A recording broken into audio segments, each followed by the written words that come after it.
when I established the CCA, it was to think about the ways in which archives are convened, how we can draw material out of them and walk them into the public domain. The critical thing was to address what is one of the big challenges of our time, and that is, how do we interpret the archives of our knowledge? And if we're going to transform what we know, how do we transform what we understand by archive?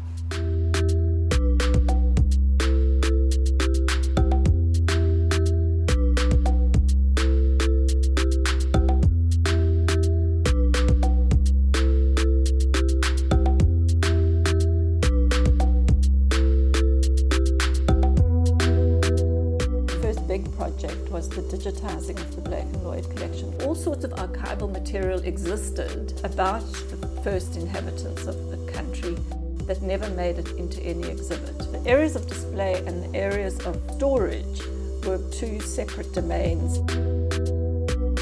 So I curated an exhibition at the National Gallery, which was, a major exhibition, very controversial. What it did was it drew a lot of material out of the archives and put it on display.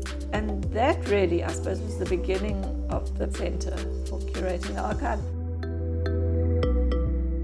It certainly served its purpose in making public things that had been hidden for a long time. And slowly over the years we've been digitizing other material. Currently we're digitizing the dictionary, which is 40 or 50,000 slips of the Arm language and other sign languages. The Centre sort of sought to not only work with archives that are already deemed, but to look for archives that speak to those absences in the official records and find ways of using those to address what was never collected in the first place, because we all know that our official archives are colonial ones.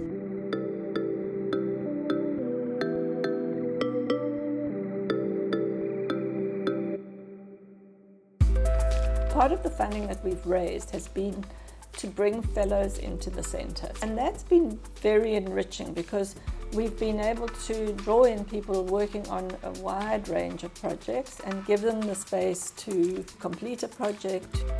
Funding is going to be critical to keep them going. There's some things that we can't do unless a program like this is supported.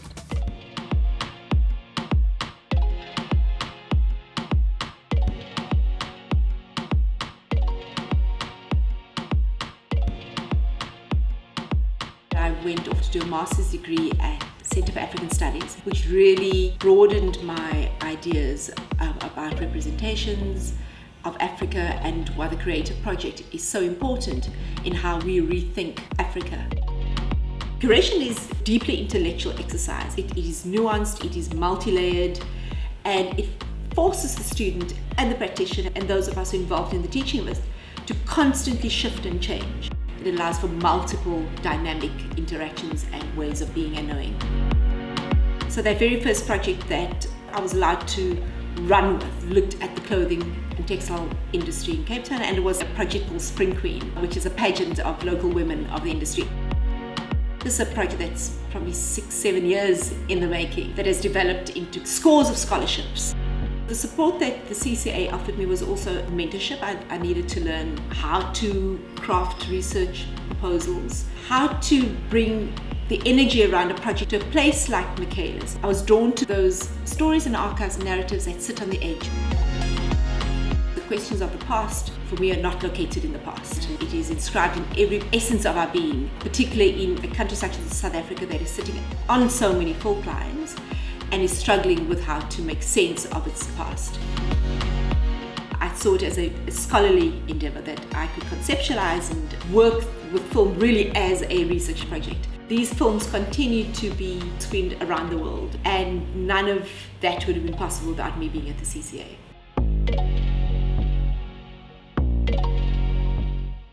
Whilst we've done many projects, there's been one overarching theme, and that's been what we refer to as the afterlife of apartheid, that investigates the effects that apartheid has and those things that we still live with. Harfield Village is a particularly relevant project because it speaks about forced removals and those people who still feel as though they don't have a space in Cape Town.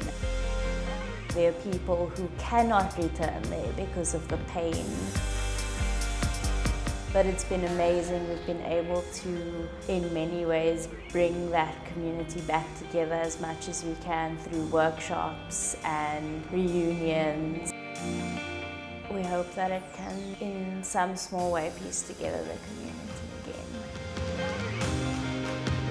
We've looked at CCA Western Cape, whose participants are mostly coloured men from the Cape Flats, and about how that's one of the only ways for them to express their dreams. Martyr Saints and Sellouts is a collection of photographs by 3 photographers who were all, at the time of taking those photographs, were all very young and all living on the Cape Flats and photographing the apartheid struggle specifically on the Cape Flats. So it's a very unique archive and one which we've been able to take all over.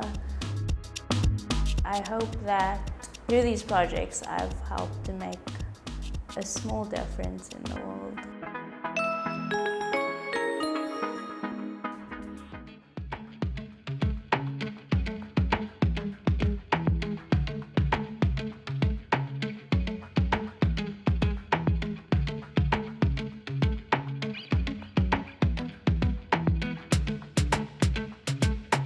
Thinking about museums, I think, is one big shift that Michaelis actually brings to the field in terms of fine art. But it also asks the fine art students to think about what are the foundations of knowledge. Now, how is knowledge built in these spaces and communicated to the public?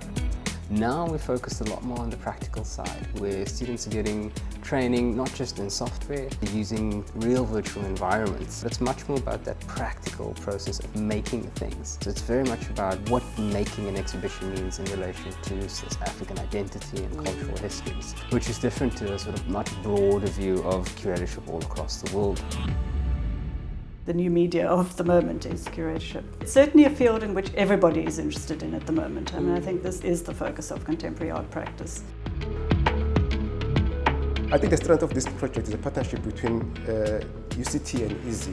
This collaboration, it has enabled students to use EASY workspaces and sometimes to curate in some of what was referred to as prime spaces. So it has enabled us to engage with young minds, fresh ideas, understand new trends, and also to take that into account in our planning moving forward.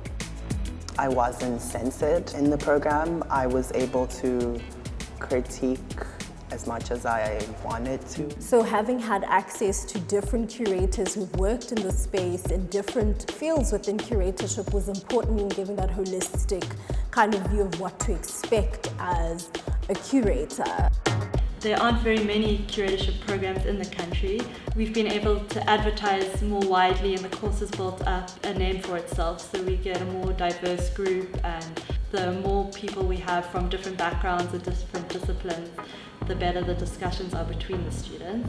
In terms of just research and my own personal kind of drive to things that I find interesting, I couldn't have been in a better place the last 7 years. I really cannot imagine a better place to be in. My work at the CCA has informed my perspective as a South African and as a woman of colour. I think it's just made me a more conscious human being.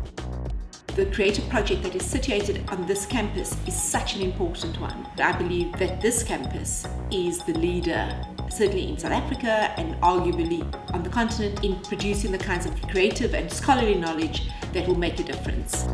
It is a place of magic.